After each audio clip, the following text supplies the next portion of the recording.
Alrighty, feel free to get started. It looks like there haven't been too many new people hopping on, so we can start.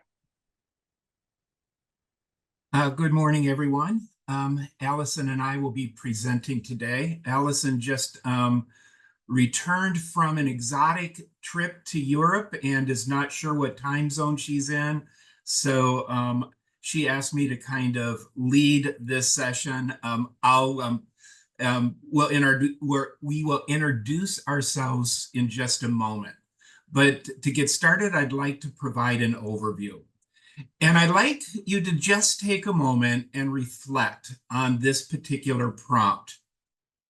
In 5 years from now, if you were listening to one of your candidates talk and your candidates said, the most important thing I learned during student teaching was, what do you hope that they would say?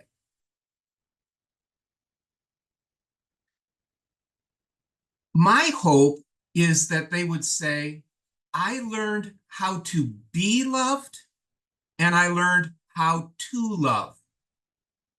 And that's really kind of the heart of what this session is.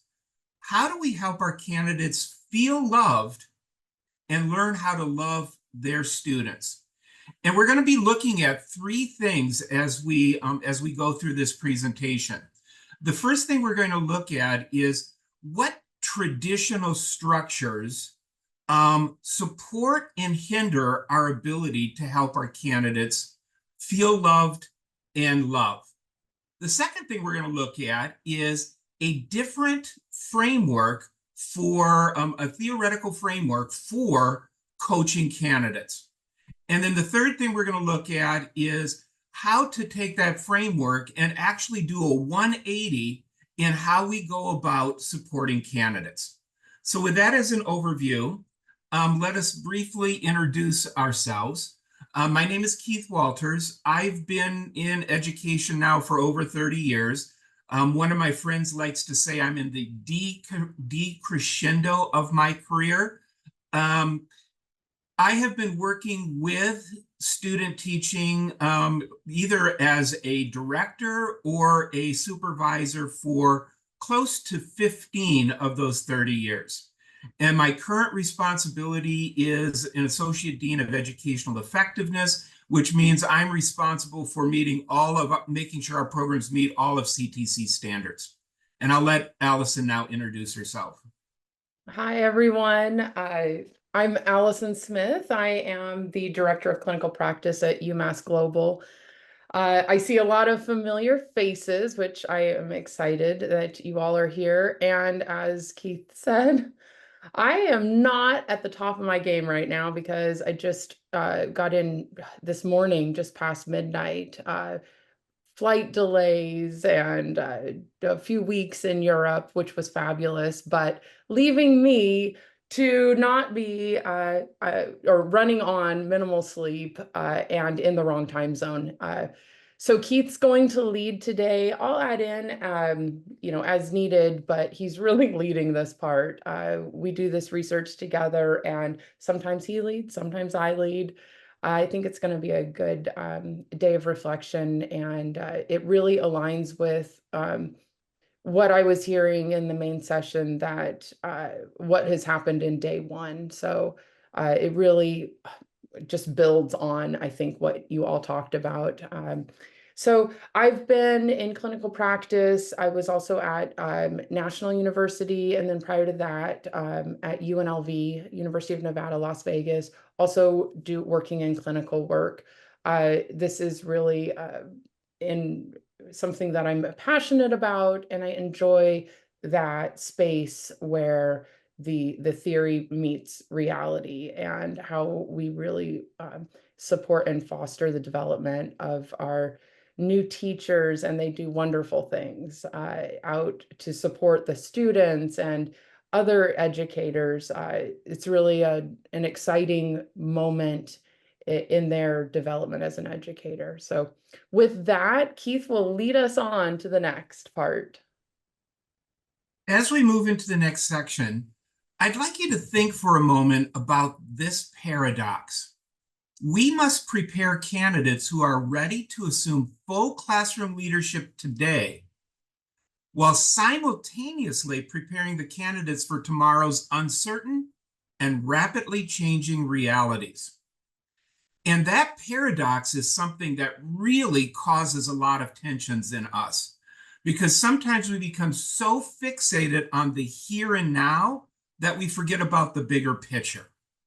And so let's take a moment and think about some of how we have tried to navigate this paradox as we've worked with candidates.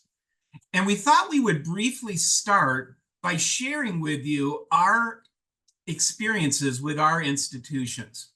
So about, I would say about 5 years ago, it really became clear to me that clinical practice at California Baptist University had some really strong positives and some really strong negatives.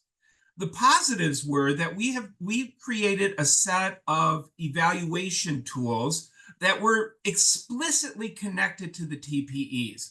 The face validity of them was unbelievable. Anybody who looked at them could check, go from A to B and say, oh, that's a perfect match. And we had devised a system where we used these very explicit charts multiple times to try to demonstrate that candidates were growing over the series of the semester. The problem began to emerge is that this system assumed that learning was linear. So supervisors, including myself, began to check boxes based more on proving this linear growth than what was actually occurring within the classroom. The other problem that began to emerge is that we had to find things that our candidates were doing, and we wanted to make our candidates feel good, that we began to make stuff up almost. We saw a candidate smile at a student and we said, oh, that's differentiation. Now that's a little bit facetious, but that's almost, sadly, very close to true. And then the last thing was, oh man, did we have a lot of paperwork to complete. And as I looked at this and reflected on this, it really became clear to me that we have a problem. And the problem that we have is supervisors are feeling burnt out, candidates are feeling burnt out, mentor teachers really don't want to do all of this mess, but yet we don't want to confront the issue. And so we just continued status quo, trying to find a little tweak here and a little tweak there that would make things perfect. So then we'll, Allison. Yeah, and I'm just thinking it's nice when we have this space to share in this conference and other opportunities to talk across different programs because many of our experience are shared experiences, yet the work in clinical is sometimes oddly kind of isolating in a way that you're just working in your silo. Excuse me. So it's interesting because we wrote our historic experiences separately on this, but there's a lot of overlap with the experience with having a protocol and a process has positive and negative that are very similarly experienced in our programs. So at UMass Global, the really a positive is of having a protocol, standardized quality. You can make some data-driven decisions because you have data. The key skills are defined, yet the negative is for me, the thought is that this checking the boxes really diminishes the work that we do if we're just doing like checking things off. We are so much more than checking boxes. And then sometimes it reduces your creativity if you have a protocol that you're following, and then it's could be overly prescriptive. So it's this fine balance to get the positive, but then also not fall into these negative aspects, or to identify that these can happen and how do we keep the creativity, avoid checking the boxes, allow for the flexibility. As Johnny was explaining in the main session, that we're writing the story together with the candidate. So balancing all of that. Our research into this started about 5 years ago, and my screen is now our research started on this about 5 years ago when COVID hit, and most of us had to go to video mentoring. And as we went to video mentoring, what was common is that supervisors took their in-person strategies and, as much as was possible, brought them into the video realm. And what was really interesting is that Allison just recently completed an analysis of the type of comments that the type of mentoring and coaching support that supervisors provide via a video format. And I was surprised at how similar what she discovered on the video format mirrors what we just talked about, and also mirrors what I have experienced when I've talked to people who do it in person. So we're going to take a moment and just have Allison share with us what she learned. Yeah, so I just did a thematic analysis of what was happening in the video mentoring before having a protocol. So these are the major themes that came out that I noticed across all of the university supervisors, just looking at their work of, okay, where are we at right now? So one was that there were no comments. So we use at our institution Go React, and it was more of a repository of videos rather than a tool for mentoring. So no comments. It just means that it could be a YouTube or anything upload, but the reflection wasn't happening in at the moments in annotating what was happening in the video. And that's really an important aspect of video mentoring and using video. So you can go on to the next. So this next theme was more of a running record. So none of the comments, they weren't directed to the candidate. So it was just a running record of what was happening, more to tell the admin or like myself as the director what was happening, or if it was used in some kind of audit that they were saying, okay, these are the standards used and this is what was happening, but it wasn't getting the candidate to engage. So that was the second theme. And this theme is that I pulled out that observations were not every 3 weeks. So we are on a trimester, and so we need to follow the CTC directives of approximately every 3 weeks a candidate needs to be observed. And here you can see that it wasn't these are 3 different candidates, December 11th, December 15th. There wasn't time in between to reflect on what was happening and to work together to apply the feedback on the next observation. You can see in this next candidate, December 15th and December 12th. So there wasn't that deep reflection and preparation that needs to happen between the observations. You can't just put them all together at the end or when you have time. That's not the best use of the observations. And as I noted, when I worked as a director of clinical practice, I had these exact same 3 themes occurring with in-person visits. I had supervisors who would show up and leave a happy note, and that was it. And then we got into CTC where we had to we had to provide scripted evidence of the observation. And then we had the bizarre, let's do all 5 observations in week 1. So that was the reality. So we'd like to put you into a small group right now, and we'd like to give you 7 minutes to discuss your personal experiences. And so the question that we're asking you is, what are the positive and negative unintended consequences that materialize as you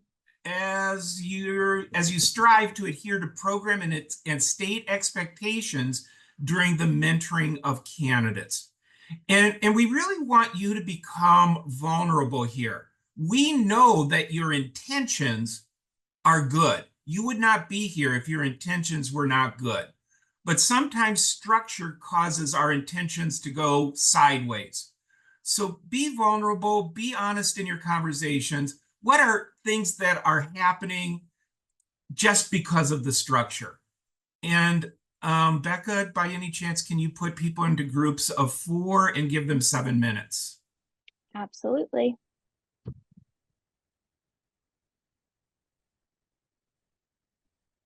Alrighty, I'm going to officially have everyone back with us. Okay, thank you. Welcome back, everyone. It is our hope that you had some good and vulnerable discussions about the stressors that you are feeling as you try to navigate the realities of being a supervisor. If you would be so kind, please jot down one takeaway from your conversation in the chat.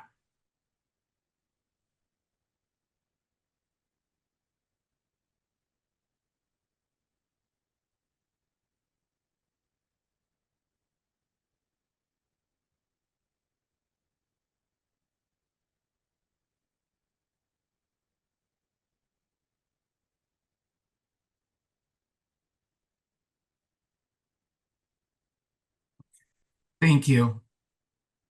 So as we move into the second section, I want us to take a moment to think about the complexity of being in a clinical practice or student teaching setting.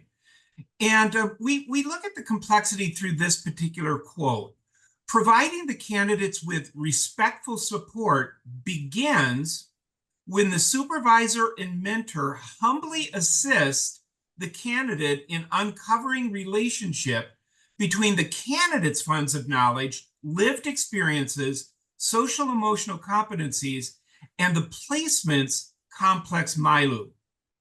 And one of the things that pushed us to begin this research is the realization that as supervisors, we are concerned about the K-12 students, and we're concerned about the candidate, and we're concerned about the mentor teacher. And sometimes that complexity just overwhelms us and we lose focus. So we began to, we did a research study where we did a survey of supervisors and candidates.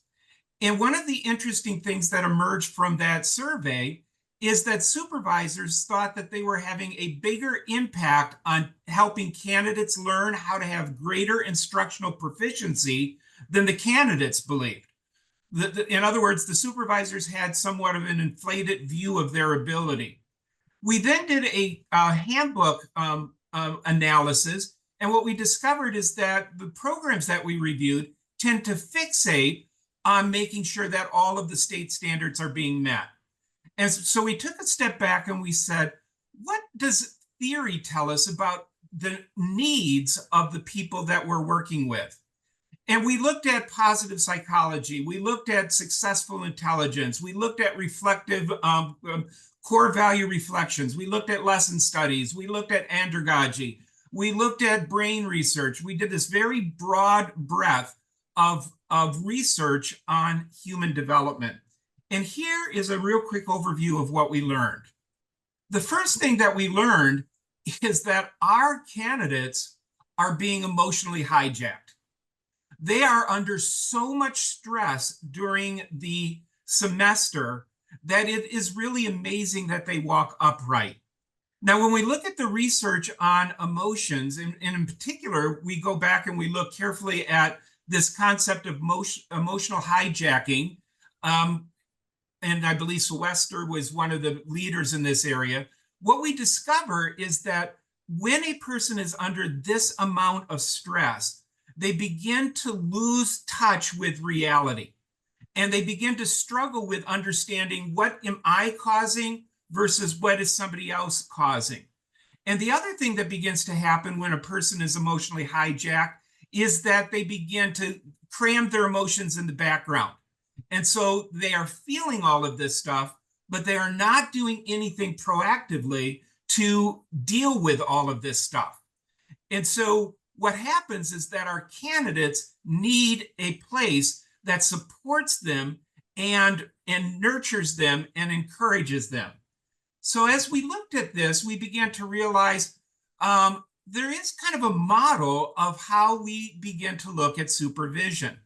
And this model helps us navigate the tensions we feel as a supervisor. So one tension we feel as a supervisor is, am I a friend of my candidate, or am I a teacher of my candidate? And we run that spectrum. The other tension we feel is my job to encourage my candidate, or is my job to assess my candidate? And so that's another continuum. So we looked at this and we said, what would happen if we created a grid matrix that defined these tensions? And we discovered that there are 4 quadrants or 4 hats that a supervisor is wearing when he or she goes into working with candidates. And as we unpack this even more, we begin to discover that friend encourager, the advocate quadrant, is one of the things that our best supervisors are spectacular at. They are the caregivers. And in many instances, if you go back to what Allison showed you, where they're not writing down any of the comments of what they saw in the classroom, if you really talk to that supervisor, in a lot of instances, they're the advocate. All they want to deal with is the emotions. The other quadrant that supervisors are really good at is being the expert. And in fact, I hear this word a lot when I talk to supervisors. I'm the gatekeeper for the next generation of teachers. I need to make sure that the next generation of teachers know exactly what they need to do. So they are the assessor, they are the teacher, they are the ones making sure that the candidates are following all of the TPEs. And what we discovered is those 2 quadrants are the ones that a lot of supervisors have been acculturated into being very comfortable with. The ones that were more difficult for supervisors to wrap their minds around was this assessor friend. And I look at this more as the planner, the project manager. And as we look at this quadrant, this is the one where the supervisor begins to say, you know what, you need to work a little bit more on being on UDL principles. And so let's look at your classroom and try to figure out how you can really grow in that particular area. Now, notice in this quadrant, there's this forward-looking perspective, much more so than this backwards thinking perspective. You're not looking at what they have done, you're looking at what they should do. And then the quadrant that really began to jump out at us is this teacher encourager quadrant. And the label we gave this is a collaborator. And in this particular realm, we like to look at this as navigating with the candidate the reality of their classroom and all of the complexity of their classroom. And we rooted this a lot in this idea of social constructivism and the Dewinian idea of creative inquiry, where the supervisor and the candidate began to say to each other, wow, this is my classroom. I wonder what would happen if, or I wonder why this is happening and how we can respond. So now the supervisor is the expert, but they are the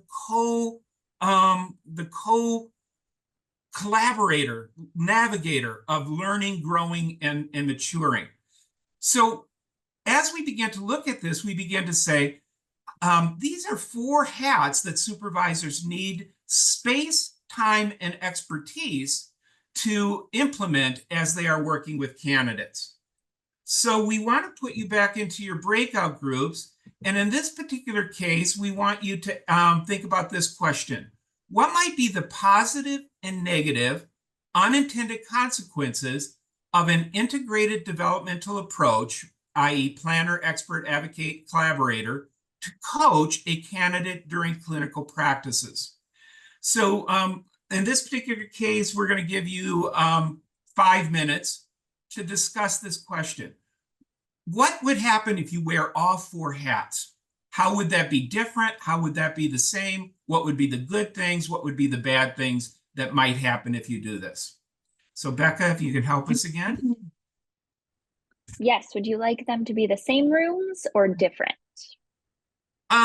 Same is fine. Perfect. And just to verify I took in a lot of information, but I want to make sure I actually have the task, because it was a long question and then there was a short question. So we don't spend time in our groups trying to figure out what we're supposed to do unless you put the question in the chat. So I want you to, and we'll try to put the question in the chat, but I want you to think about these 4 quadrants. If you intentionally try to wear these 4 hats during supervisions, what do you think would be the positive impact of this? And what might be some of the negative impact of this? Okay. And I will put that as well. I'll send a message. I have a word limit, so that's why it was cut off last time. So if it's broken into 2 messages, that's why. But I'll make sure to send that to everyone as well. All right, I'm opening up those rooms and we'll have 5 minutes.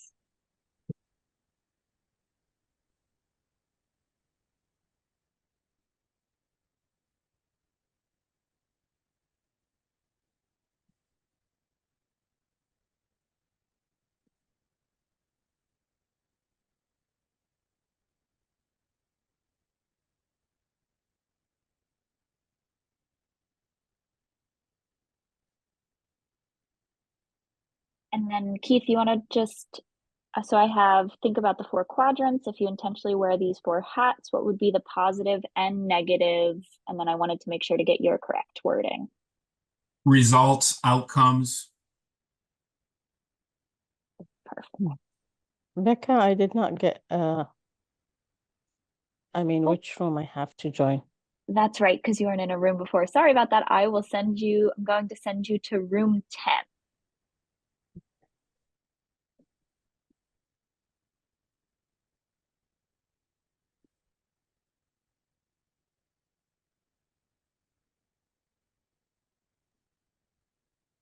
Thank you, Becca, for facilitating this. This is nice to have you in managing all of course. that. Absolutely. Absolutely. It is my honor. Thanks so much for putting together this workshop. It's the least I could do to just create breakout rooms and coordinate things. Alrighty, let's pause that. Welcome back. Once again, I hope that you had great conversations and hope that you were able to begin to visualize the complexity of being a supervisor and the different roles that we have. If each of you would once again be willing to jot one of the takeaways you have from your small conversations into the chat, we would really appreciate that.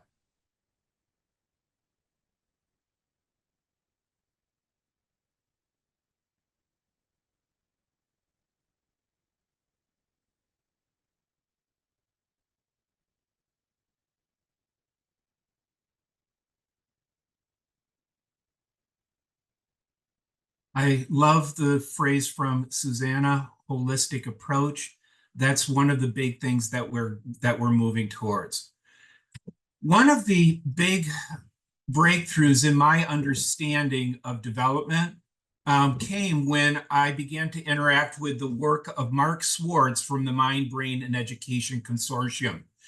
And Mark argues that learning is a cyclical process that includes 3 things. The first thing is making visible what is currently invisible.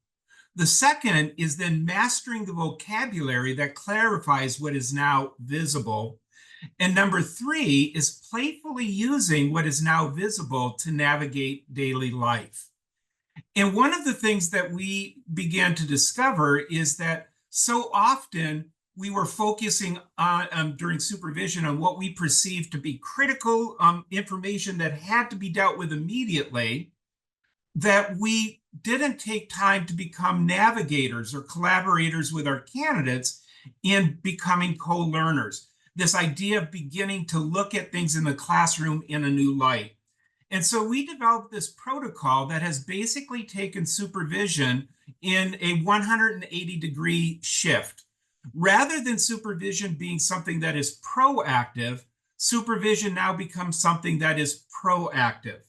And the program that we put together is called the Tacking Protocol. And we are in the midst of still researching this protocol. I provided something in the resource room where if you're interested in going into a deep dive with this, there's a lot of material there. And if you're interested in even working with us, please contact us, because we'd love to get a broader base of people working with it. The reason we use tacking is because we realize learning is like sailing a ship. You don't go in a straight line from point A to B. You're constantly going back and forth as you try to navigate from one point to the next point. And we like tacking because it became a great acronym. T stands for trust, and it requires that we trust the methods professors presenting the material. We trust that the candidate's lived experience has given them a foundation of learning. We trust that the mentor teacher is still there because they love kids. We trust that the mentor teacher wants what's best for their students. We trust that our candidate, and notice how this is the foundation of it. And it begins to push us away from that gatekeeper mentality. The second thing that we look at is that we are always going to adjust. There is a lesson, even if we have the exact lesson plan, we never deliver it the same way twice. And the reason being is the context always changes.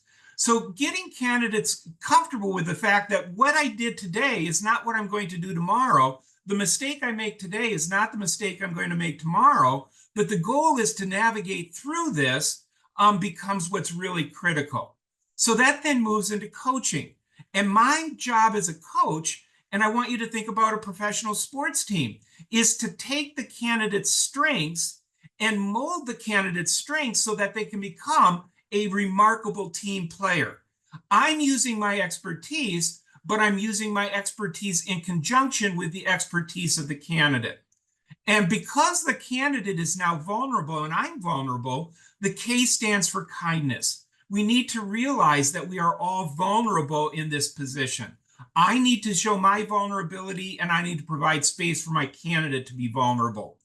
And then if we do this right, this leads to ingenuity. It gives the candidate agency, it gives the candidate confidence, it gives the candidate self-efficacy, where they now have the courage to keep on navigating each day, even when things don't go right. So as we begin to put this into practice, we have this now proactive approach where rather than debriefing, we now engage in co-planning. And our co-planning is when we basically engage in the assessment cycle. We evaluate what happened. And based on that evaluation, we set goals of what we want to do next time. And based on those goals, we create a plan. And then once we create the plan, the next observation, the candidate begins to implement it. And then as they implement it, we gather new data that we now go back and evaluate during our next co-planning. So our goal is to navigate the growth of our candidates rather than reflect on what they've already done. It's always forward-looking. Now, if you begin to look at this, you begin to say, well, what about all these TPEs? I'm not measuring all these TPEs. And the reality of it is you are, because between the observation, between the lesson plan that was submitted for the observation, between your co-planning conversations, and between your candidates' reflections, you are gathering more robust data than any checkbox that you could ever have. And that's what begins to happen. You're gathering holistic data rather than checkbox data. And we use a tracking form to begin to write down our notes from these 4 areas based on what we observed within our candidates. And our notes begin to highlight strengths of the candidates. It highlights where the candidate is trying to make changes. It highlights the goals of the candidate.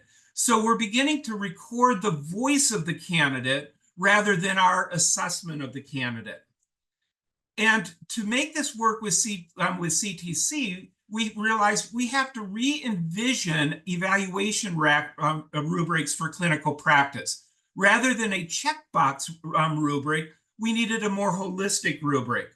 So we use the EdTPA and the CalTPA to create categories, because one of the strengths of these two systems is they took the TPEs and they looked at them more holistically. And so as we looked at rubric instruction, we began to realize there are 4 things that every candidate is doing. They're planning to teach, they're delivering instruction, they're assessing student learning, and they're making sure that each student in their classroom is being, the needs of each student is being met. So we began to say, we want to use our evaluation tool in this same holistic fashion. So we created these rubrics that highlighted these unique skills.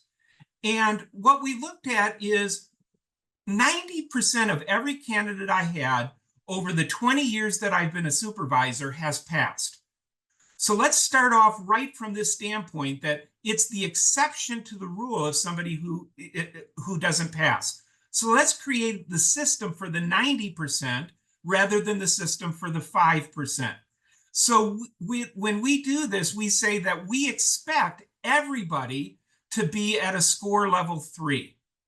And so when we begin our co-planning session, we're not trying to put them in a column. We're saying you're here. And as we look at this column in score level 3, we begin to hit some of the highlights of things that we should see. And if we see these things, we're going, okay, the candidate is great. Now, each of these rubrics is connected to the TPEs. And so if you feel like a candidate is struggling, or if you feel like the candidate is excelling, you can go to the TPEs to get the specific language to articulate where they need additional support or where they're excelling. But as a rule, rather than focusing on the minutia, we're looking on the holistic possibility of the holistic development of the teacher and highlighting their strengths, their growth, their confidence. I did notice that somebody in the text says, noted that the text is small. There is actually in the resource section in the diving deeper document, there is a link to this rubric and all 14 of the rubrics. And there is also a link to all of our training videos that we do with supervisors. Now, one of the powers of this system is that it does allow us to triangulate data, because these rubrics now can be connected to the TPA, they can be connected to the completer survey, and so we can begin to look at the extent to which our programs are converging in helping candidates gain this sense of agency. And the goal here, and I'll just keep on reiterating it, the evaluation is a tool that guides our navigation. The evaluation is the evaluation. Our evaluation, our work with our candidates is always proactive, looking at how do we get better rather than reactive, what needs to change. And do we have any time for a breakout group? We have 5 more minutes. Okay, so I do think that that's better than questions and answers. So if you would give them 4 minutes in a breakout group, that would be great. Great. The question here would be, what do you think are the positive and negative consequences of implementing this protocol? What might be the positive and negative consequences of implementing this protocol? All righty. I'm going to open up those rooms and then I'll send that question as well.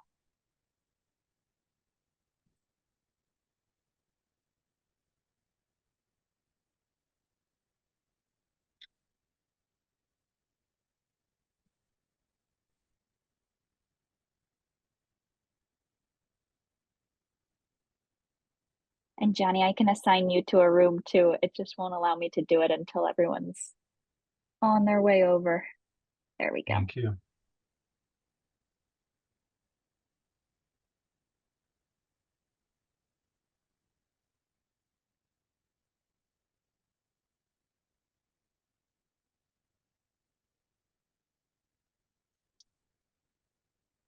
And the question that's up is the question they should be talking about. Is that correct? Perfect. Correct.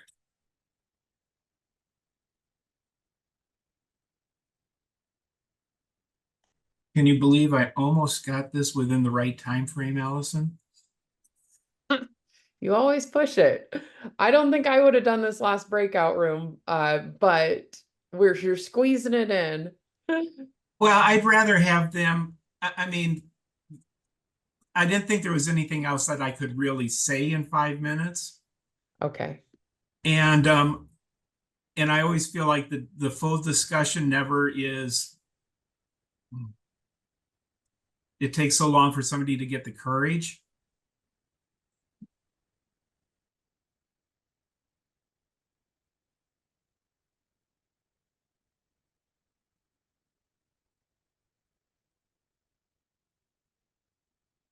Alrighty, it looks like we have everyone back with us and we are at our time. So we can wrap it up fairly quickly. That'd be great. So thank you very much for listening to us. I look forward to reading more of your comments. If you have any comments or questions that you'd like to post based on your last conversation, please do so. Becca said that she will share that with us. For those of you who are interested in more information, please go to the resource room, and the deep dive document has access to all of the documents that we referred during our presentation. And if you'd love to join our explore joining our research project, please contact us. I hope the rest of your conference is great. Allison? Yes, thank you, everyone. I hope this just got you going and thinking a little deeper or differently about what you do. There's never enough time. I feel like we could go on and on. So I encourage you, reach out if you want to meet and talk further about this. And but just thank you for all the work you all are doing in this clinical space. It's really important.